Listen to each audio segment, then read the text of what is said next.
Hey, good evening, everybody. Welcome to Roll the Dice with Dave. I hope everybody's having a good night tonight. Really excited for tonight's show. This is a guy I've known for a long time now, which means we're just getting a little bit older, but hopefully we're getting a little bit wiser. But I'm looking forward to still getting some wisdom from our guest tonight. Those of you that are tuning in live to the broadcast, I really appreciate that. If you can go ahead and hit that like button if you're tuning in on Facebook, and go ahead and share the video. Let's get as many people involved in this conversation as we possibly can. If you are checking this out on YouTube, go ahead and subscribe to Roll the Dice with Dave. This gives you a chance to get all the updates when the videos are posted. Also, don't forget to go to my fan page on Facebook, Roll the Dice with Dave on Facebook. So I'm really looking forward to helping the world become the change that we want to see. So without any further hesitation, I want to bring on tonight's guest. I'm really excited to have him on. Dr. James, I'm going to go ahead and say the whole name, Dr. James Arthur Williams.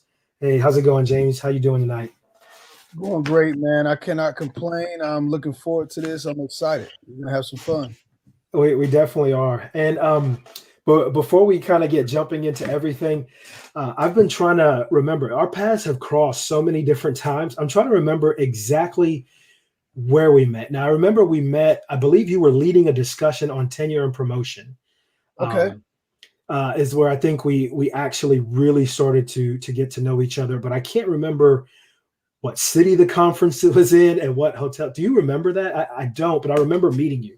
I know it was definitely an iCree conference. I'm trying to think. The very first one I went to was Denver. I don't know if it was Denver. I think I was already working in the university. I was at JMU, but it was like an instant connection. You know, I tell people when I meet somebody, I look in their eyes, I look at the authenticity of their soul. Like, it's just a feeling. And then it's always like the brother handshake, man. Not saying other people can't get a handshake, but it's like once you get a handshake and you give the hug, it's like, oh, okay. It's like your spirit just knows that this is going to be a genuine guy. And it was just a genuine connection. You gave me a compliment about what it was that I do. And, for men to give other men compliments, it's like, that's, we don't do that a lot. So yeah, we don't. It was a genuine love, and it was natural. So, and we've been friends ever since, before I entered the 40 and had all this gray hair. So, and also we have a couple of other connections because I taught at East Carolina for 12 years. And the other day you had posted something and I saw you wearing an ECU shirt. Do you mind just giving a little history about why you were rocking that ECU Pirate shirt that day? So I would say, all right. So the funny thing is, when I was living in Wilson, North Carolina, which is about 35 minutes, I want to say maybe west. I can't remember. My direction's off, but it's about 35 minutes away from ECU. I was a great football player. I was getting recruited by East Carolina University. At the time, they had Coach Logan. Steve Logan was the coach, and he was recruiting me. And I wanted to play at ECU. That was Division I school I wanted to play at. And because of some unfortunate things on my end, grades, GPA, SAT scores, I didn't get a scholarship. However, when I got out of the military, my wife ended up going to East Carolina University, and she graduated. So I became, alumni. I look at it because my wife graduated, so I represent Go Pirates. That's what's up, man. It's all about that purple and gold, man. Pirates for life. That's awesome. That is awesome. I want to move into the first little section of our conversation. I call it the review. And like I said, I've been a big fan of yours for a long, long time.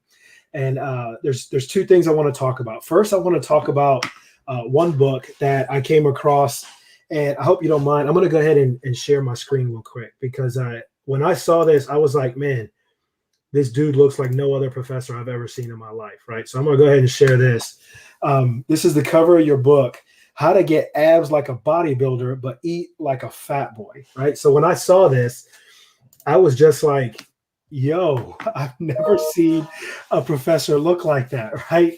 Even the ones that do like physical fitness and all that. So do you mind just giving us a little background of how that book came about? So when I left James Madison University, which was in 2014, and I came to University of Tennessee, I was about 208 pounds, and I was just enjoying life, eating, and I didn't really care. But then I was diagnosed with hypertension, and I tried to take the pills, and I'm just going to be very real with everybody listening. it messed up my vision. I had blurred vision. And then because of the blood flow, I had weak erections. And I'm just gonna be honest. And I was like, look, it is no way in the world I'm gonna continue to take this medicine. There gotta be a better way. So I watched a documentary called Forks Over Knives, What the Health. I read a book called Plant Paradox and Eat to Live. And I took a lot of that information on top of revisiting the Hippocratic Oath, food is thy medicine. And then I'm a real believer into Stoicism, Marcus Aurelius. So I started realizing that a lot of our desires, our pleasures that we seek, it actually weaken us and they become vices. So I really started being more conscious about the way I'm eating, the way I'm training. And I realized it had to be a mental warfare before I could actually train the body.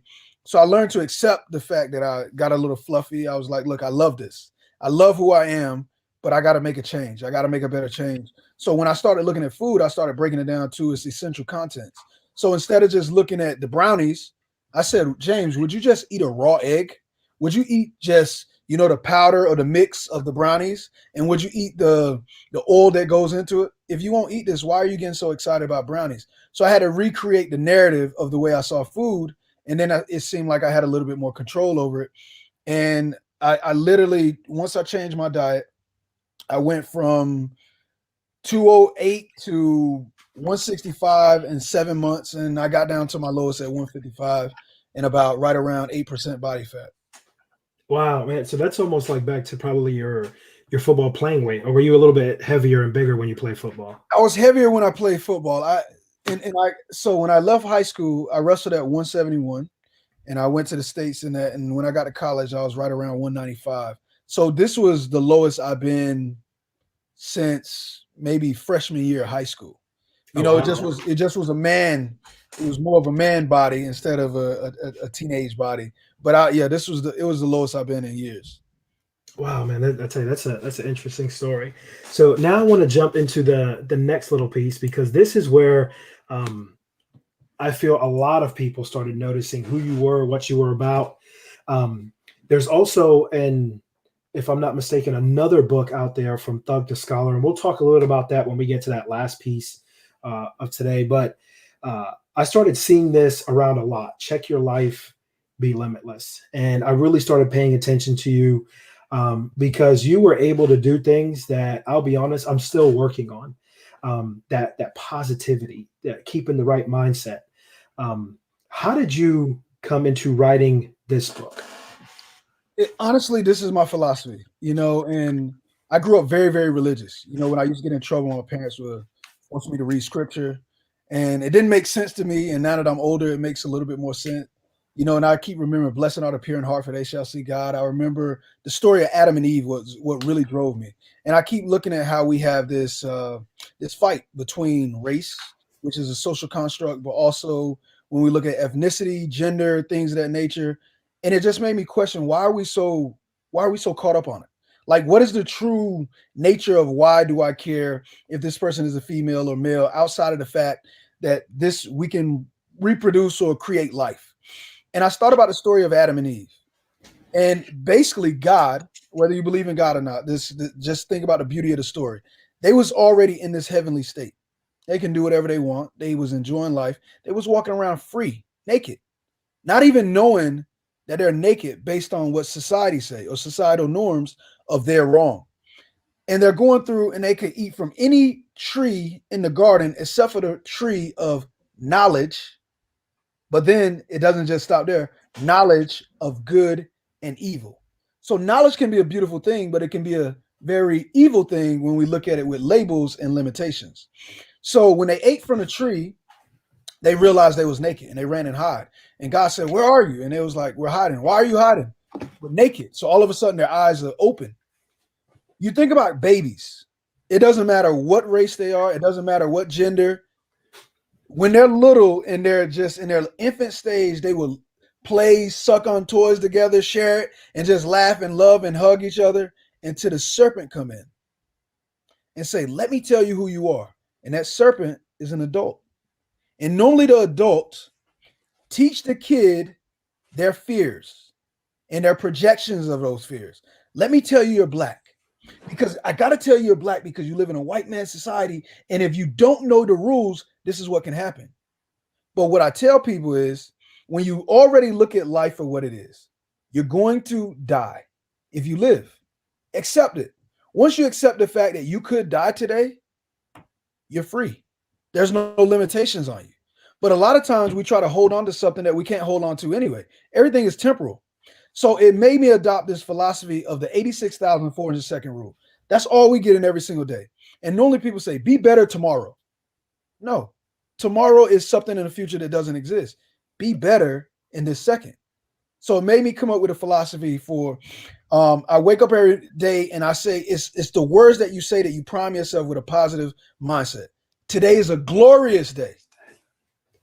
And for 86,400 seconds, I will give my excellence and my best until I'm laid to rest. I'm abundantly blessed and never stressed. Be better than your best and never rest on your last success. Check your life, be limitless. So when you see life to where there are no limitations on you, it make you curious. And what did Albert Einstein say? He said, I wasn't born with a lot of talent. I was born passionately curious. And as scholars, you know that's what we do. The curiosity is what drives us. That's what we want our students to have. So if we have that curiosity when it comes to mind, body, and spirit, truly there's no limitations. And then it just make us see the world from a different light. And it doesn't mean you don't have triggers. Things are going to annoy you. But when that happens, be aware of it. Be conscious. What are you going to do about it? You know, life, I can't remember the person that actually said it. Life is 10% what happened, 90% how you respond to it. I tell you what, your attitude is infectious because it really made me stop and think, especially with all the political situation that was going on and how quick people were to discount other people. And I would see you be involved in conversations and I'm like, man, how can James be so level with everybody and not kind of create that? It really created a different mindset. And that's why I was like, I just got to get him on the show and talk to him. Especially now, you know, we're going on a year in a pandemic, right? And it's completely changed the way a lot of people look at life and your outlook.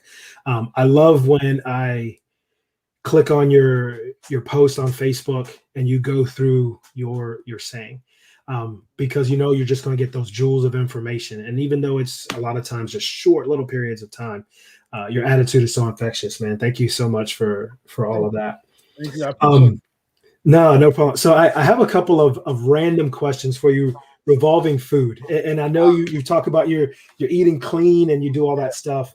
But when Dr. Williams sits there and goes, hey, you know what? I'm going to have a cheat day. Yeah. But what do you eat on your cheat days? What's like your go-to comfort cheat day food? So actually I had a cheat 2-3 days the last couple of days. I'm just gonna be honest. You know, when you're going heavy, your body just craves more food. It needs it. It needs it. And it's kind of hard to find, for me anyway, especially if I don't prep to find the right things and I just be like, bump it. So I will be honest. I've been in love with combos the last couple of days. I think it's the regular cracker combos or whatever. And then I've been going to Bojangles. Now I try to stay away from fried food. It's just fried food does something to me now. I don't know if it's an older thing or just not used to it, but they're fries. And anybody you're from the South. Their Bojangle fries is something about it. And then, dude, I love Bojangles fries, bro. Yeah, they're so damn good. Yeah. And then I was like, look, let me get some of those Blueberry biscuits. I gotta have them. Oh. Put the extra icing on them. Put the extra ice. So that's been my go-to lately. But I would say, yeah, it's normally something sweet. And I'm one of these people, I kind of like the salt and the sugar, you know. So that's kind of my go-to. But I get sick though. So if I eat too much of it, my stomach don't feel right. And I try to listen to my mind. And I just, you know, I can eat that stuff, and now I probably won't touch it for another maybe 2 or 3 months. I just need it. My body needs it. I tip my hat to you. See, I have the issue where I have 2 teenage sons that eat as if, you know, the world is going to end tomorrow and they're getting everything they can. But I need to remember I can't eat like I'm 18 because my body's not going to react like it was when it was 18, right? So they'll sit there. And today I did a pretty good cheat, right? So I decided to go to Chick-fil-A because my daughter was like, hey, Dad, I want some Chick-fil-A. So, of course, I was like, let me try and at least be good. and I got one of their chicken wraps, but then I put that, that nice good dressing on it, and you know what I mean. So it's just there. But I was just curious because, like I said, man, you're in amazing shape, looking good, and I was like, man, I wonder what he eats for his cheat days, right? I drink a ton of water and green tea, though. I will say that. Ton of water and green tea. I keep a jug. You keep the jug with you. That's what's up, man. That is what's up. So I want to move on to the next little topic. We're both hospitality educators. COVID has just wreaked havoc on our industry. But before I talk about your thoughts on the industry side, I really want to talk about what you're doing at UT and your involvement with the students in the HTM program. How are the students doing from your perspective? What is their mindset? How are they feeling? How are they doing? Just how are things going at UT Knoxville? Yeah, it's tough. I definitely try to engage them. I try to do what I call mental wellness checks. Before we start class, how are you feeling? How you could tell a lot of them are frustrated. They're ready to be out, and it make me think about when I was younger, 2021. Just gonna be honest, I'm trying to go to the party, trying to go to the club. I'm trying to get out. So I can only imagine what they're thinking. And then it's the fear. We've lived through. I was in the military during 9/11. Not trying to compare this. But it's just we've lived through events where we like, oh, okay, things happen. You move on. Some of them, this is the biggest event they ever experienced. So it's the fear of will things ever go back to being the same? And we're telling them, yeah, to be the same. They could be thinking, well, you're just saying that so we'll be calm. So it's that level of anxiety. And then the industry, for them, are there going to be jobs there? And I'm telling them, I really believe this is going to be an amazing opportunity in the next 2 or 3 years. But it's hard for them to see that when they're graduating in May. Is the pandemic going to be over? So I feel like they have a little bit of anxiety. I feel like they're some of them are tired of the mask. They want to be able to be out and be free and really get the socialization aspect of college. I feel like they're missing that. So I definitely feel like they're struggling a little bit mentally more than anything. They're struggling more mentally with it. So at UT Knoxville, are you guys doing face-to-face classes? Just go ahead and strapping on the mask? Some of us. All of my classes are face-to-face. I'm teaching a doctoral class and I'm teaching a legal class, so we're face-to-face. I felt like my students wanted it. So we meet face-to-face, spread out. We do have masks, and it keeps them engaged. I feel like Zoom is good, and I think Zoom can definitely be something that you can sort of create as a hybrid moving forward. With college, but I'm old-fashioned. I still like the traditional way. I think a lot of the students, they choose that at our universities. Most universities, if you go into a for-profit, if they have an online component, the students know what they're getting into. But a lot of the students at my university, anyway, I feel like they come because they want that face-to-face experience. So I try to give them that. But to answer your question, some of us are face-to-face, but some of them still don't feel safe or feel comfortable being face-to-face, so they're still using Zoom. Okay, so actually you and I are very similar in what's going on. I'm at a small private college now at Flagler College here in St. Augustine. My classes last semester were face-to-face / hybrid because there were some people that just didn't feel comfortable coming to campus. But I decided as a faculty member, I wanted to be back on campus. I have no problem strapping on the mask for, 4, 5, 6 hours during the day, being there. And this semester, the same thing. But we still have some faculty that are staying away, doing everything virtual, and some students that are also staying away. So that's good to see, though, from the standpoint of you're at a much bigger institution, because I know some people that really the decisions were made for them, where here at Flagler, we were allowed as faculty to make the choices if we wanted to be back on campus in classes or not. So that's good to know that a lot of us are dealing with the same things. It's also nice to hear, we're just an undergraduate institution for HTM. So to hear you say doctoral class, I was like, oh man, I haven't taught one of those in years. So that's awesome. What is it like just kind of out and about in Knoxville when it comes to the hospitality and tourism industry? I feel like you definitely have restaurants and establishments that want to be open. And a lot of them are open, but they are, a lot of times you have to do reserve seating. You have to call ahead of time. you still have the movie theaters. Some of them are open. A lot of them are closed. So they're trying to open up. They're opening up slowly. I also saw, I think it's a Venture Landing. They're opening up. So you're starting to see more of those things open up. But I'll also say that because people have politicized the mask in the South so much, you see the defiance to where I'm not going to wear a mask and I'm going to do this. And, they don't enforce it too much because I think our locale, but it's just definitely the industry is opening up. And I will say this. We took a hit. However, this is what I try to tell my hospitality students and just people in general in the industry. And you can watch the stock market. I'm a very big believer in stocks. So you have people like me that love to travel. I cannot wait to travel. But you have some people that say, you know what? I never traveled before. When I get an opportunity and I feel comfortable again, I'm going to travel. So you have the people that is ready to travel. Then you have the new travelers that's going to come. And I really do not believe we're going to have the personnel to meet the demands. So it's going to create more opportunities. They're talking about increasing wages. I really believe this is the right time to be a part of this industry. You could be a part of that change. And if you're a part of the change, you're going to be one of the ones they're going to look at as future leaders. So I think it's a great opportunity for a lot of people that's going into the hospitality industry. That's my personal opinion. Yeah, and it's funny you mentioned the South. I'm in Florida. I don't think any place has politicized it more than the state of Florida, right? And then when you look at open, I'll be honest. These past several weeks here in St. Augustine, if people were not wearing masks, I wouldn't be able to tell that there's something going on. Wow. Because St. Augustine has just seen a steady inflow. And I think the state of Florida right now is really trying to capitalize on a lot of other places staying closed and people going, well, I want to still do stuff. I'm going to go to Florida, especially here in St. Augustine.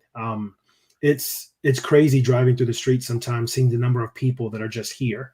It has the feeling as if it's a normal February with the snowbirds and stuff being here. So I was just curious what it was like, because we both share that we're working in southern states, and the politicizing of the wearing a mask and kind of that pushing. I was just curious how that's going forward. I do want to touch on something else that you just mentioned, leadership opportunities. I know I hate to use the word just a faculty member, but right now you're just a faculty member. Do you see yourself kind of moving up and maybe taking on some leadership within the HTM realm, not just at UT Knott School, but maybe even beyond with our big organizations in hospitality? So I would say I actually just got a director of networking. Networking. I know. I saw that on iCree. Congratulations, by the way. So I appreciate that. So I'm doing that. I do a lot of international work. I actually, ironically, I was in Wuhan, China in December 20th of 2019.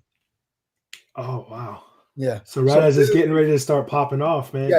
Yes. So I was doing a lot of work there. I do a lot of outside consulting work. So personally, from that realm of leadership, but to answer your question, my goal is this. My daughter, she's the last of the Mohicans.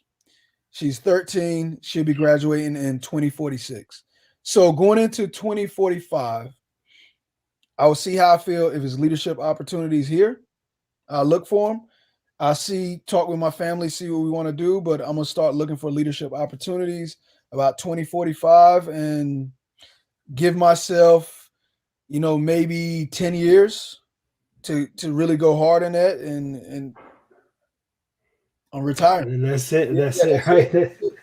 Because my ultimate goal is to take everything that I learned from my personal experiences, from when I taught middle school, from when I worked in industry, from academia, and I want to create, this is my living legacy. I want to create a true school that help people unmask their true potential. And what that looks like is I'm looking for, and not saying that these people can't be included, but I'm looking for the students that are not the smartest in their school. I'm looking for students that are not the best athletes or that get in trouble or things of that nature. I want students who are the other guys or girls that tend to be overlooked. And what I want to do is I want to make sure that if you want to be an entrepreneur, we want you to have a conversation. We start working on a business plan. We try to bring in some investors to see if these angel investors or just investors in general, they're willing to buy into your idea. Maybe you're a person that come up with ideas. We put you in a think tank. Maybe you want to go into the military. Okay, we work with you on an ASVAB. Make sure you get in the right career field. Maybe you're HVAC. Maybe you're electrician. Maybe you want to go into college, but we make sure that you choose that right field that fit who you are before you leave our school. This is going to target people from 8th grade to 12th grade. And then I also want to make sure if you're going through this program, financial literacy for a year, you're going to understand about the stock market. You're going to understand about investing. You're going to understand about saving. You're going to understand about the concept of paying yourself first, not being in debt, what it means to be truly rich when you don't owe anybody. We want to make sure that you have interpersonal skills. You have the ability to speak with confidence. You have self-efficacy to believe that you can go out and do whatever it is that you need to do with or without a degree. And then the last thing is we want you to choose some language that you can feel proficient in to at least understand it by the time you graduate. So that's the kind of school I want to create. I feel like if you graduate from that school, even with a high school diploma, you should be able to succeed and thrive in our society. And that's what I want to create. Because college is not there, you know. Yep, that's what's up. So somebody did comment a question. This is Damian Greatheart. He is actually a former colleague of mine when I was working at Livingstone College and HBCU in Salisbury, North Carolina. How did your opportunities come about? Was it more networking or was it more as a result of you getting your degree? Damian, great question. And I would say this. A lot of people say it's not who you know. It's really not who you know. It's who know you. You know, and I would say this, and who's willing to vouch for you? So does the degree allow you to get in the door? Yes. It's kind of like if you meet a beautiful woman. You may be excited initially. It may get you interested. But once you start talking to them, if it's nothing of value, you lose interest. Same thing here. To me, the degree gives you opportunities. But for me, it was Dr. Bob Bosselman, Chris Roberts, and other individuals that was willing to speak. Hey, you need to have a conversation with him. Because when other people speak for you, it make you seem more appealing or more attractive. It's like, well, who is this guy? Like it creates this curiosity or this fantasy or this mystique about who this person is. So I think when people know you and they're willing to speak for you on a networking aspect, I think it actually creates more opportunities. My job came about because Dr. Roberts talked to people at JMU, talked to people at Penn State and UCF, and they became interested in me. So I think it comes from who know you and who's willing to speak for you. You know, and it's funny you mentioned that because I recently had a conversation with the upper echelon here at Flagler College, and they were telling me about my unknown advocates. So there were people that we traveled in the same circle, but I really didn't know they were advocates for me. And I know you're going to recognize this name, Dr. Martin O'Neill from Auburn University, right? So I had applied for this position, and the people here were like, yeah, we were going through. So we talked to Martin because we know Martin. And I was like, Martin O'Neill from Auburn. And they were like, yeah. And he said, oh, Dave, I know Dave. And I never would have known that Martin was that kind of advocate for me because we see each other at conferences and we do have conversations. But there are certain people that you're like, oh, yeah, I know this person has my back. But Martin was never that person that I felt I knew like that to say, oh, hey, yeah, this guy's going to vouch for me. But he did, and that completely shifted a lot of the narrative because they looked at my application a lot differently because they said, oh, we know Martin and Martin knows Dave, therefore we know Dave, right? So that it was that aspect. So that's a really good point. So I'm going to say this. Hopefully Damian will reach out to you, and I can vouch for Damian. He's a great guy. Okay. He's going to be doing great things, and hopefully you guys can connect because I'm sure you guys have heard this saying, iron sharpens iron, and both of you are iron, and I definitely think you can benefit from knowing each other. Hopefully this will be the beginning of that wonderful friendship there. Appreciate it. So moving into the next little piece, in your opinion, so I asked some people a basic poll question. I threw it out there first, and the question asked people if they felt they're living to their fullest potential. And now I'm going to start shifting kind of into your thoughts. So 68% of the people, now it wasn't a lot of people that replied, but still I found it a little surprising. 68% of the people said no. they don't feel that they are living up to their fullest potential. So my question to you is, why do you think people feel they're not living up to their fullest potential? Honestly, my opinion is, I think a lot of times they judge themselves by other people's opinions of them.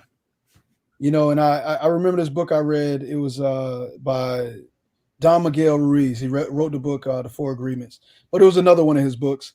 And he was talking about how we're the actors of our lives. And if we went into a movie theater and we looked at the characters and we're watching ourselves, we're like, that's not really who I am. If other people are watching it. And because other people have different opinions of us, but they don't know who we are when we sleep at night. But a lot of times we're trying to live up to their expectations, but they don't really know what drives us. They think they know what drives us, especially like mother, father, dad, because they've seen us and they're like, I know who you are. But you never truly know who a person is because you don't have their thoughts. So for me, I think when you start comparing yourself to what they expect of you, you can never be happy with it.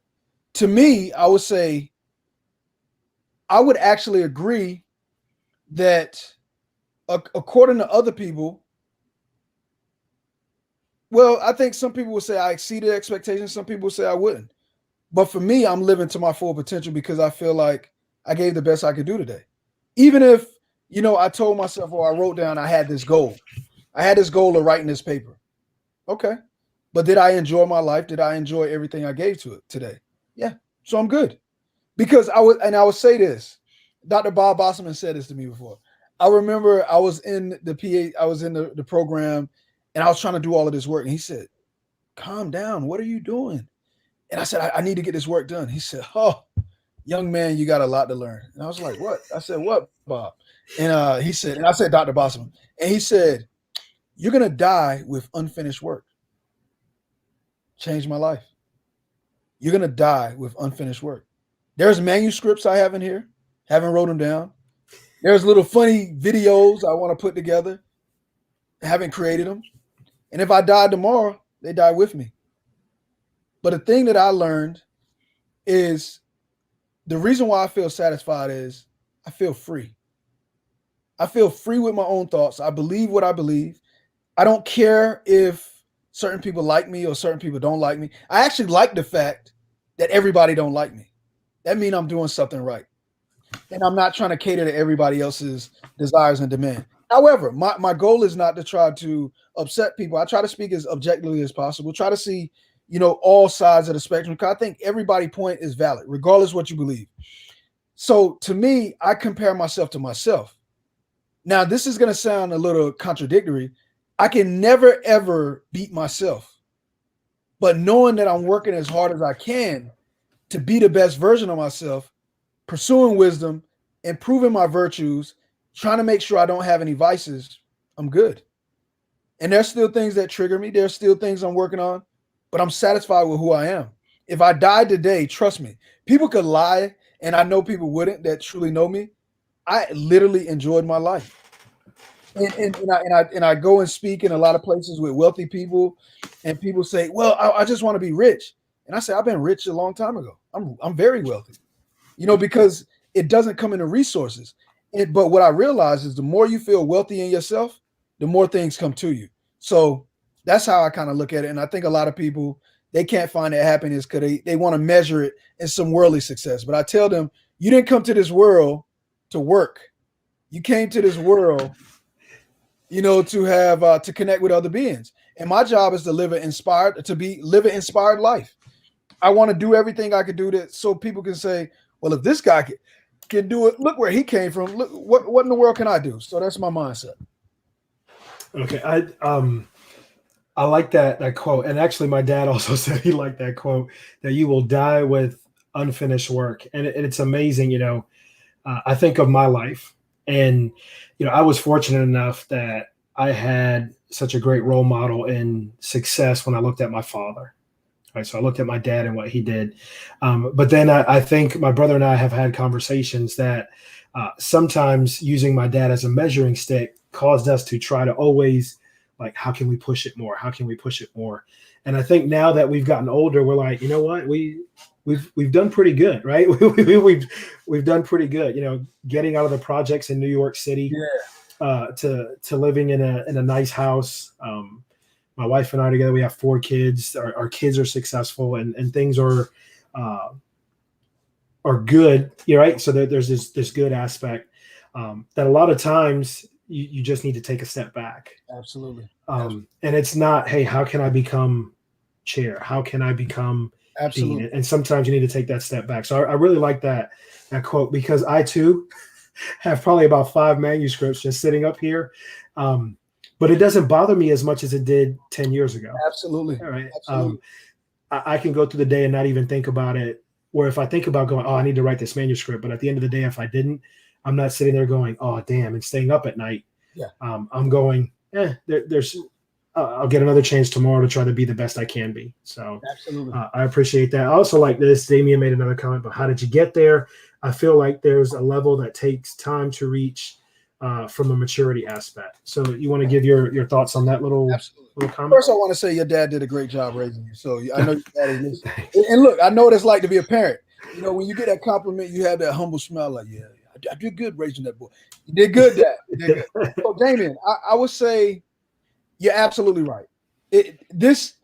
I would say this, Damien, doing your personal development is the hardest thing you're going to ever do. And this is why. We are literally trained, I would say, from the age of 4. Well, they start training us when they start telling us no.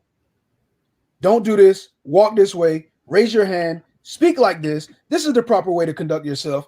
All of these things, they're teaching us how to act in society. Even though our inherent truth may tell us, I just want to lay on the grass. I don't care about my clothes. I don't care about my shoes. You can't do that. People are going to think you're crazy. Well, most of the time, people think we're crazy anyway. So what happened is, for me, I had to fall out in certain relationships that I really held so close. And when I fell out of those relationships, it made me feel naked. Everybody I was living to please, they're not really supporting what it is I'm needed to do. So I started looking at what is really religion. And I said, I love Christ, but I felt like religion was separating me from being what it was that I wanted to do. So I had to look at Christ in his purest essence. And I said, what did Jesus say? Jesus said, he is the way, the truth, and the life. And his biggest thing was to follow me. People created religion and try to make it about Jesus. So what I started doing was, Jesus was my example. Then I started getting real big in the Buddhism of meditation, Taoism, seeing things objectively, shamanism, seeing life in all forms. And then I'm real big in Stoicism. How can I continuously seek wisdom, but at the same time work on my virtues? Confucius, and when I go to China, they told me I'm pronouncing the word wrong, but Confucius, the way that we said in the United States, said we should live life, we should seek knowledge as if we're going to live forever, but we should live life as if we're going to die tomorrow. So what I had to do was realize that, James, you could die today. Get excited about it, because one day you wake up, you surely will die. And today is just as good as any other day. Can you be cool with it? So once I got at peace with the fact of knowing I will die one day, it gave me this sense of freedom. Now I'm limitless. How can I be the best version of myself and stop caring about what all of these other limited ghosts, temporal beings are saying? Because if we're all going to die, why do I care more about their thoughts than my own thoughts? So it made me really work hard every day. What is it that I really care about? What really motivates me? So it's something that I literally work on daily. So when I wake up in the morning, Damien, I meditate. It doesn't matter. I wake up early, go to the gym. I do my meditation before I start any weights. I try to read something spiritual to prime my mind, to make me focus on a positive way of seeing life.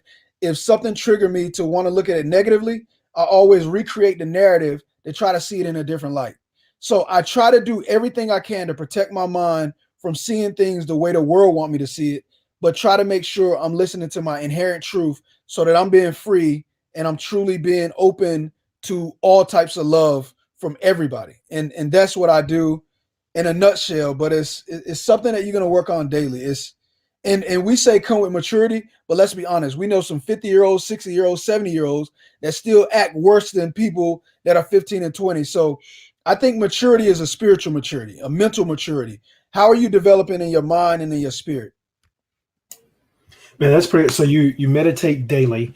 I do have a question for you. What time do you wake up in the morning and start this process? So I normally get up about 5 o'clock. Oh, okay, that's not too bad. I thought you were going to say something like 4, right? And I was so I used to. That's not bad.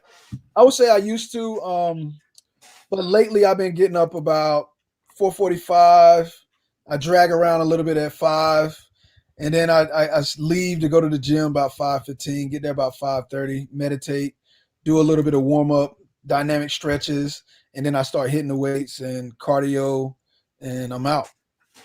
Man, I tell you what, that's so inspiring to hear that, because I've reached the point where sometimes I feel bad if I'm getting up at 6 to go do something, right? So you getting up at 5. So at least I feel I'm still in that little bit of bubble that you're creating there, trying to get up before everybody else and put in that work.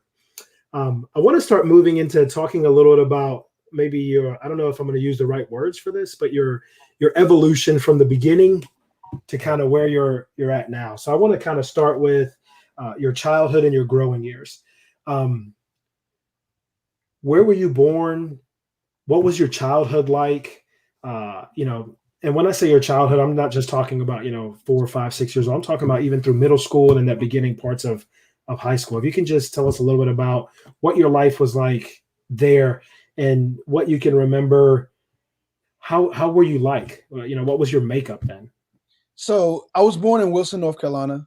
I was born James Crumell. And by the age of 2, my biological father left my mom. I have a twin brother, Mac, and Dion. Dion is my older brother by 5 years. We all have the same father. He left. So my father that I look at as my dad, Jimmy Williams, he came in and raised us. And when he did, he joined the Navy, went to Fall River, Massachusetts. Fall River, Massachusetts, it's not a lot up there, not a big diverse population. But honestly, I didn't know the difference between white and black. A lot of the people up there would say they like something mafia and all this crazy stuff. So I really didn't know what white and black was. But we lived in a very impoverished environment in Fall River. And my brother, my older brother, he feels bad about this now, but I felt like he really made me who I am. He didn't want us to be soft. So we had to start fighting at a young age. I mean, I got in my first fist fight in, when I was 5 years old, kindergarten. It was in Head Start. And Head Start was the program to where if your parents didn't have enough income, they wanted to make sure that you had an experience to develop education. So some kids in there tough. And my brother's like, "You're going to fight." And I was like, "I don't want to fight." And I remember my older brother punching me in the face. I think that's the only time he ever punched me in the face. And I fell, and it shocked me. It scared me. And my brother, in so many words, was like, "If you could take my punch, you could take other people's punches." And we were used to, in the projects, they'll put us in these little gauntlets where the kids will stand around and they'll push you in and you got to fight. You got to fight your way out. And I was nervous. But, I fought so much, it got to the point where I thought this is what all the other kids do. And I wanted to go to school and do what my mom wanted me to do, the right thing, to make good grades. But it wasn't cool in my environment. It wasn't cool to be the smart kid. I had to deal with, I was shorter, and I'm one of the new kids in the school. And, so I found myself getting in trouble.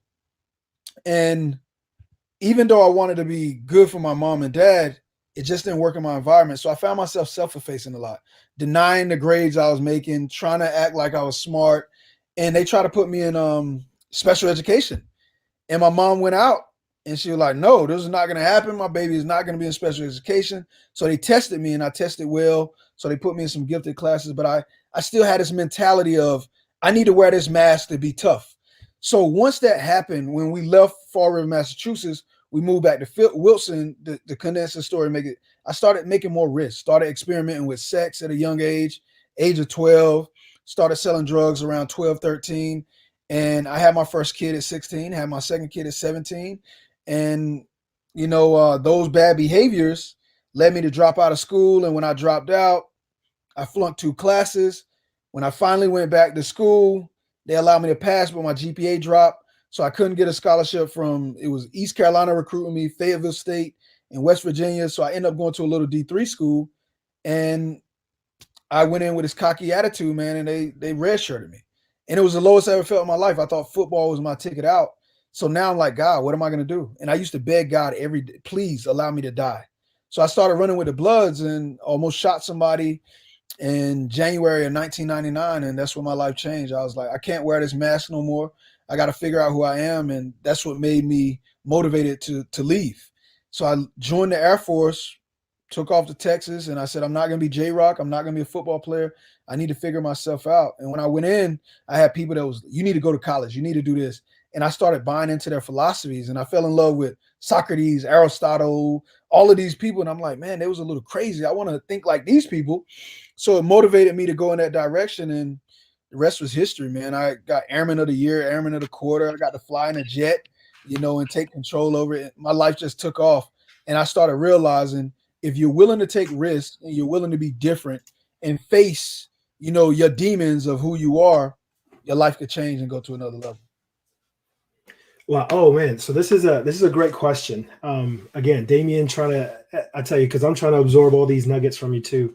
So what he asked both of us, but I want to defer to you, James, to start. What do you both look for when it comes to selecting a mentor? That's tough because I think what people would say is you want to look at the experience and look at the success of the individual.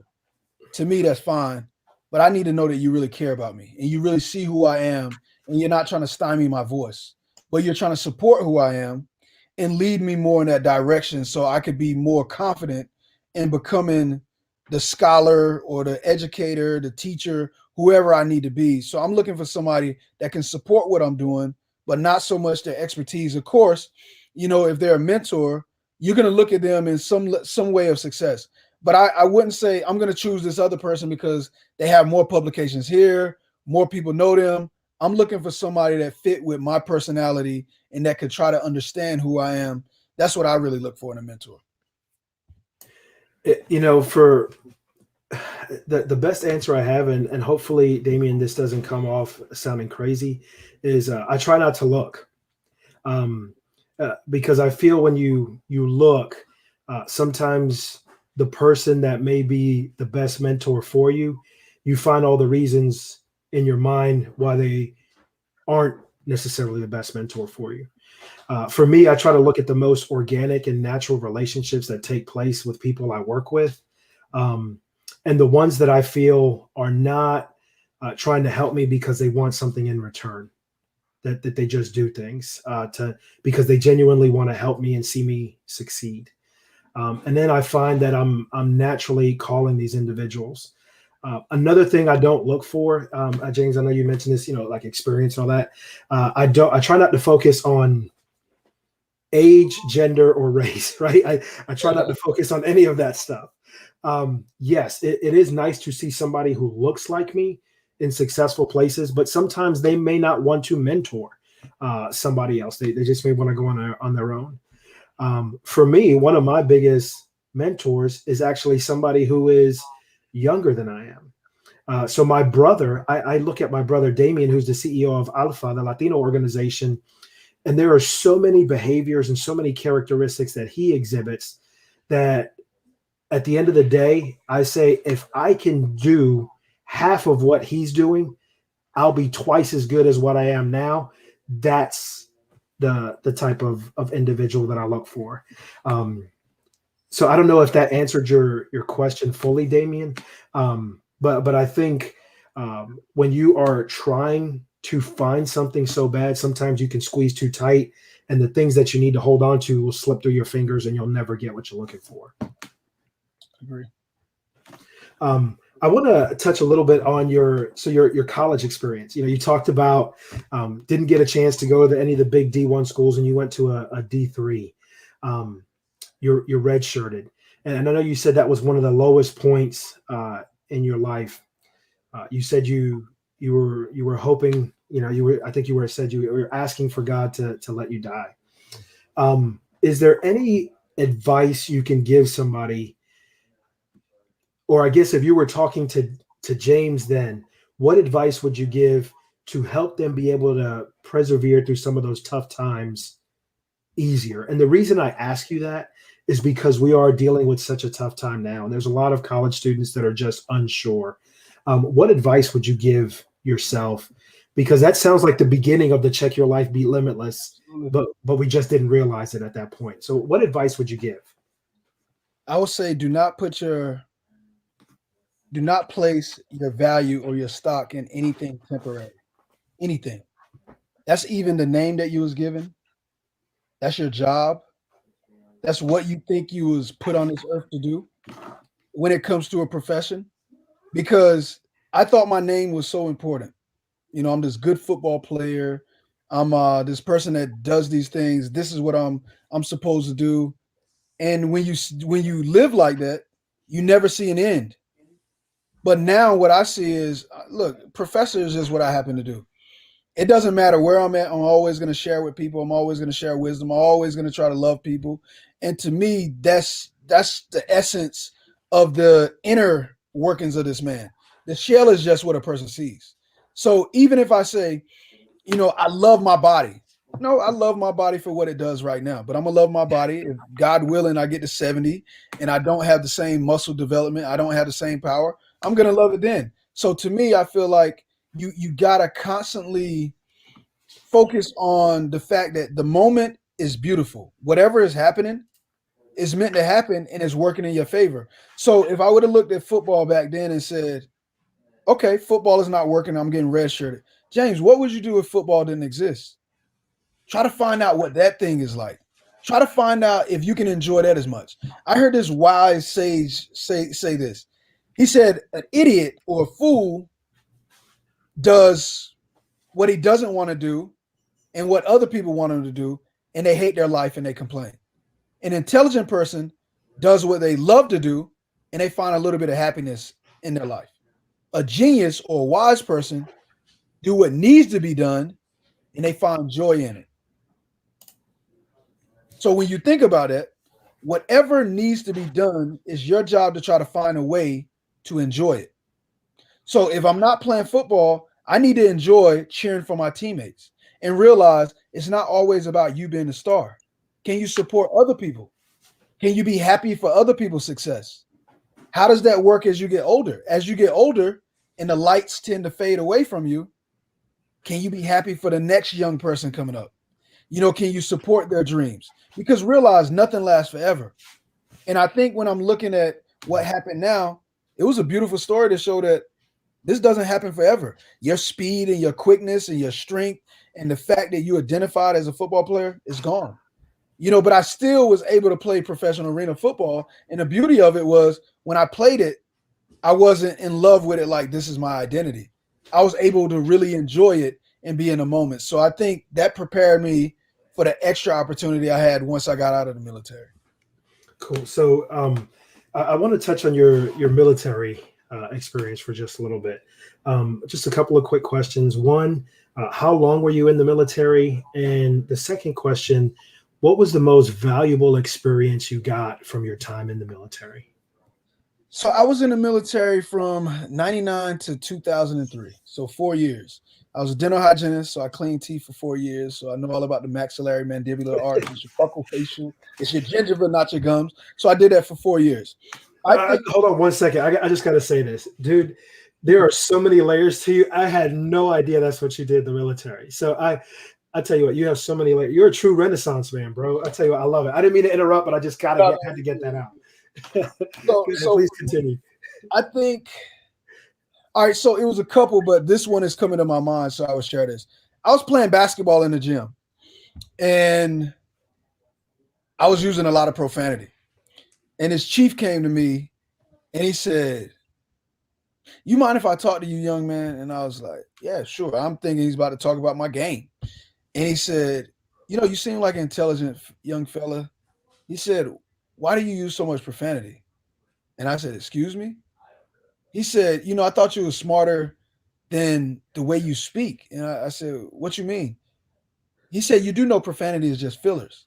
He said, "If you're going to use it, and you have a reason or an intention of using it, that's one thing. He said, but you're just using words. He said, what would you have said if you didn't say, he repeated what I said, and I said, I don't know. And he said, you need to know. He said, you need to know why you're doing what you're doing.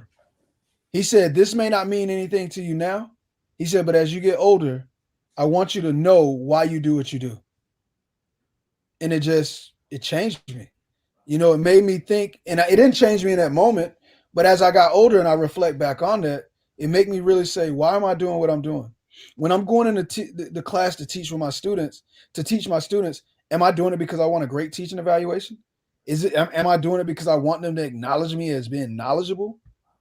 Or am I here to really try to make sure that they're mastering the content, the knowledge, so they can use it personally and professionally for the rest of their life? So it redirected my aim of life about how I approach things. So that was a profound moment to me.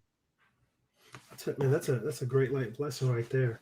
So then you played. It was, man, who'd you play? Was it the Raleigh Rebels? The Raleigh Rebels, yeah. Raleigh Rebels. Yeah. So what was that experience like? What was your most valuable experience playing arena football? Man, it was exciting. It was exciting that I was able to sign this is what was really exciting. You had 77 people try out. I separated from the military, and then I trained for about 2 years. So I'm really away from the game for about 6 years. And at this time, I'm 25, about to be 26. You got kids that are 22, 23. They played in the NFL. Some guys played in NFL Europe. You got an ACC there. You got the CFL. All of these guys. And they gave out 25 contracts. And I got one of the contracts. That motivated me to say, if I can do this with my body, what can I do with my mind? So it created that curiosity again. If I can do this with my body after surgeries and all of this stuff, all of these years, I don't have no film.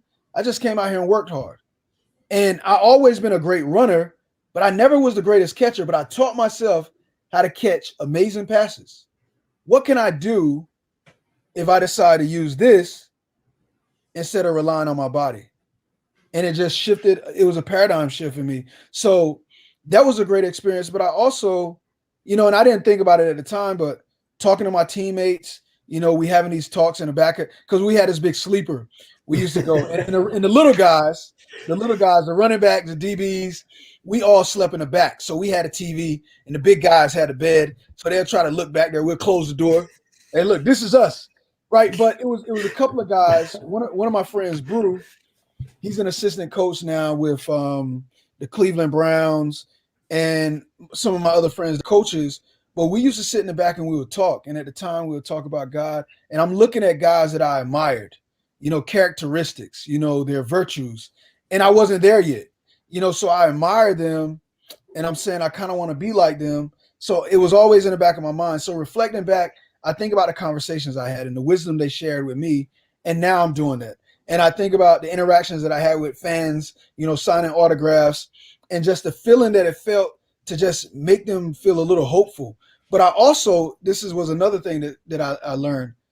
When I was my last year on the team, a guy named Coach Trey Jackson, great football player, played at NC State, won a couple of bowl rings. I think he played in the league. He came in and he started over me when I got hurt. The week before, I'm signing autographs. Everybody loved me. Oh, James Williams or Williams. And then the next week I'm hurt and I have my jersey on and I didn't get the same love. And what I realized is they love you while you're doing what you're supposed to do, but you can't rely on that because it's very fleeting, man. It goes away fast. And it taught me to focus on things that's truly important. Cool. So I want to talk a little bit about your shift into education, right? So, because you've done a lot of different things in your life. It's such a fascinating story. What drove you to become a university professor? So I was teaching at Rocky Mount Prep, some charter schools, and then I taught at some community Wilson County schools. But I taught primarily middle school students, but I had some baby students in the charter schools, K through 8. But I remember teaching at Toys Not, and I had students that looked up to me, and they were always, you know, Mr. Williams, we like this and stuff like that. But I felt like I was too close to them, where they saw me every day, so it didn't really create that true passion. So I was like, how can I do something where I could distance myself, but I could still be able to come back and have an impact? So I thought about going into administration, but then I started seeing some principals that had limited power. They couldn't really change things like they wanted to because they had to rely on the superintendent. And I was like, what else can I do that can allow me to be close to education? And it was this person that came in as a consultant, and they spoke and did this leadership training. And this was the first thing that really got me. I said, wow, I think I can do that. And I was like, how much did it cost for us to bring them in? We flew them in, paid for their hotel, then we paid them like $7,000. I'm like, $7,000 to do that? I like, who is this person? And they were like a professor. And I was like, oh, the next day he come in, I'm gonna talk to him. So I talked to him and he was telling me about what it was like. So I thought about it, but I didn't really know if that's what I wanted to do. But then I started talking to Dr. Woodard that was running the school, and she said, work on your doctorate. So I started working on my doctorate at University of Phoenix, and that's where I met Chris Roberts. And he said, you should be a professor, young man. And I was like, professor? What? I said, why? What, a professor? I said, he was like, why wouldn't you want to be a professor? I said, no offense, they're corny. He said, so you think I'm corny? And I was like, no, I didn't mean it like that. He said, yeah, you did. And I said, no, I didn't. He said, but you should really, he said, what do you want to do? I said, well, I guess I'm a client corporate America and do this and da da da. He said, oh, so you just want to make money? And I said, yeah, it sounds good to me. He said, look, he said, you have more of an impact as a black man in academia. And I was like, why? He said, it's not a lot of you. And I said, okay. So he started talking to me and started getting me to believe that maybe this could be a very viable, option for me, or a good route that I can go into. And I started thinking about it. But when I finished up my doctorate at University of Phoenix, I realized I still needed a PhD from a traditional brick and mortar. So after going to school and paying $72,000 and getting a doctorate that way, doing a dissertation, still had to go through. But he was the person that motivated me. It just, I never even thought about it until I had that conversation realistically with him. I didn't know how to do it. Dude, I love that you said professors are corny, right? And then we're both sitting here as because I thought the same thing, right? I was like, professors got to be the corniest people on the face of the earth. I thought about the calculators in the pocket and all of that stuff, right? Yeah, and here we are, right? Two professors. Yes. So the last question I have for you tonight, before I want to turn it over where you can just give your final thoughts on everything. What does the future hold for you? Where do you see yourself doing in the next 5 to 7 to 10 years? Honestly, man, I've been thinking about that. Me and my brother, I'm gonna keep acting. I would love to see from Thug. Man, and see, we didn't even get into your acting career, man. With all this stuff, there's just so many layers, bro. So many layers. So I'm sorry. Go ahead. I'm just so impressed by you. I want to see From Thug to Scholar, turn into movie, TV series, something. I think it can be, something very inspiring to people. I want to continue to be a better version of myself. I want to continue to make sure I have no vices or, the blind spots I don't see. I want to continue to correct and be the best version of myself, mind, body, and spirit. Ultimately, that's what I really want to do. Goal-wise, I really want to be a self-made millionaire within the next 5 years. And I want to make sure I'm having the right investments, making the right decisions so that my kids can see, that it's not about acquiring things, but it's about producing. And producing on so many different levels. So I want to write more books. I'm working on a book now. Let's Talk Some Leadership, and I'll do Fat People Go to Heaven. That's a whole nother conversation. But so I want to keep producing and just keep trying to impact lives. Ultimately, that's really what I really want to do. Man, I'll tell you what, that is awesome. So as we get ready to wrap up, I just want you to go ahead and feel free to provide your final thoughts on anything that you want. The floor is yours, brother. Well, Dave, I would say, man, it's an honor, to be able to be on your podcast, talk to you, to be able to see you again. I mean, you think, with everything that's going on with COVID, we have not been able to, see each other, and I can't hug my friends, and I miss that, man. I really, really miss that. So I would say that, I don't know, man. Like I said, I'm grateful for this time to share this with you. And what I really, really want, if I have my ideal world, I want people to just love each other. Stop. I see so much violence. I come from a very violent society, lost a lot of friends to gun violence, lost a friend in May to gun violence. I wish that we could really just start opening our hearts up to people and realize it's okay if you want to feel a certain way politically. It's okay realistically if you don't like me because I'm Black. Can we at least have a conversation about it? Can you at least allow me to talk to you, to hear me objectively? So, and look, I would try to relate and have empathy for where it is you come from. Because as educators, we know that every behavior is a learned behavior. I can't be mad at the way you was taught and raised to believe, but at least can we have open conversations and true dialogue to where we don't have to hurt each other and hate on each other. Let's really try to focus on uniting and bringing this country together and bringing people together in a loving manner. That's realistically all I want. That's all I want. Absolutely. I tell you, thank you so much for everything tonight. My mom did have a question for you. She wants to know, is that a small bottle of water for you? And listen, so this is a half a gallon. I try to drink at least 4 of these a day to keep my body flushed out. And it helps keep the lower body fat. The lower bottom of the, where it normally build up in the stomach. So I try to drink a lot of that, and green tea, like I said, but it's a good way to keep the system flushed out.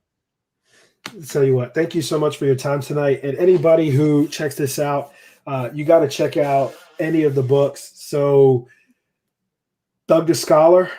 Yeah, from Thug to Scholar, what I did was I created my own publishing company called Unmask YTP. So I took sole rights of my books. So it's from Thug to Scholar. It's from Flab to Abs now, but you can still buy it in other version. Dude, I love it. Flab to Abs, man. That's dope. I have Check Your Life, Be Limitless. I have Unmask YTP workbook, and I have Check Your Life, Be Limitless in audio version. From Thug to Scholar will be available in another 2 months in audio version. So that's what I'm doing. And I wanted to say to your mom, you did a great job of raising your son too. So, much props to you all. Y'all did a good job, mom and dad. I tell you what, thank you so much for saying that. I think my dad would agree that my mom is definitely the Wonder Woman and the glue that held our family together and continues to hold us all together for all these years. So my mom is an unbelievable woman. And just like many of us have moms that are unbelievable women. So thank you so much for saying that. As we wrap up tonight, everybody, I want to let you know next week, I'm really excited to talk to this gentleman. He reached out to me and he was like, hey, I would love to be on the show. And what I'm really excited about next week is we're just going to have a conversation with a man who says, hey, I'm nothing more than a husband, father, and a coach of young men. So we're just going to sit down as a couple of guys, just having a conversation around those areas. We may even just talk a little of sports and just life in general. But I'm really excited to talk to this guy. Met him through another individual, and I love how he identifies himself as a husband, a father, and a coach of young men. So next week, Joel Hassapel and I will be having a conversation. I'm really looking forward to it because, as you said, James, sometimes we just have to have conversations, and that'll open our eyes up to things. So again, I just want to thank you so much for your time this evening. I truly appreciate it. I hope you and your family stay happy, healthy, and safe. And everybody that tunes in, also, please be happy, healthy, and safe. And let's continue to be the change that we would like to see in the world. Everybody have a good night. Thank you. Bless.